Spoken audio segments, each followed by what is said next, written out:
Hey there, this is Neil from Semantic, and at the moment we're offering 12 guides to help drive more results from your website online. The idea behind the guides is to help you fix some of the key basics of your site, learn new things, and optimize areas that you might not have thought about before. So now we're going into the third category really of the guides, and this is all around your content. So optimizing your text, images, and using psychology to try and get the most out of your customers you can. So this first one, which is guide number 7 in the overall collection, is about writing for the web. And what we've done is just pulled together 8 top tips that you can use to assess key pages on your site to make sure you're doing things as best as you can. So the first one is all around just keeping things simple, so simple sentences. So really a good rule of thumb online is that users don't like to think. So you've got to keep it simple, keep things concise. If you've got a big paragraph and you need to breathe halfway through to get to the end, then people just aren't going to stick around and read it. They're going to just scroll around and kind of get frustrated because it's too complicated. So that's the first tip. Try and keep sentences really short, really compelling and concise, and that'll help with the readability of your site. Plus, we use this tool called a reading age, and normally we assume people or adults would like to read at an adult reading age, but actually the average age reading online, adults would prefer to read simpler text. So that's kind of a reading age of nearer 9 or 10 really. So try and think really simple with your content and copy and dial it back. So, switch out complicated words, shorten sentences, and just make it really, really simple.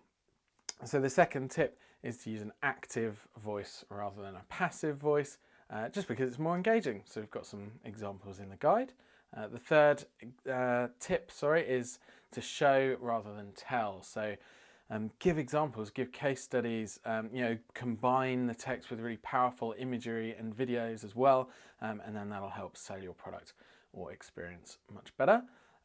Obviously number 4 is making it search engine friendly, which we've covered in previous guides as well, but there's some more tips in this one just while you're going through assessing your content. The next one's really important, and tying in with what I was saying about keeping it simple. So keep it scannable. So use your headlines, use bullet points, use emphasis, italics. If you've got a nice quote, make it really big. And of course, check on mobiles that your content is simple and scannable.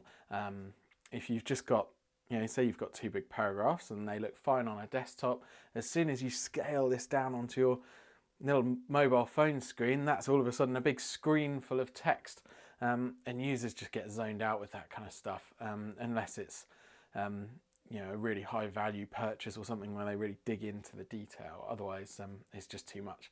And that's related to the next tip as well. Tip number 6 is spreading your content. So if you've got loads and loads of content, try spreading it out to different pages, or use tabs or other in-page navigation to bring it to life a bit more.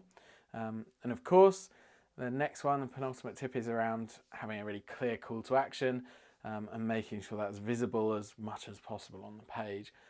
So good buttons, make the content on the button really obvious what people are going to get. Try never to use the phrase click here, because no one knows what's behind it. So try and make it much more descriptive and obvious. And then the final tip is to proofread, check your content.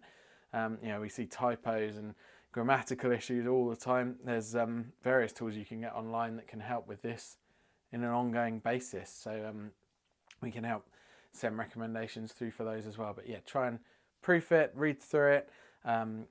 Read through it on your mobile as well, just like most of your users will.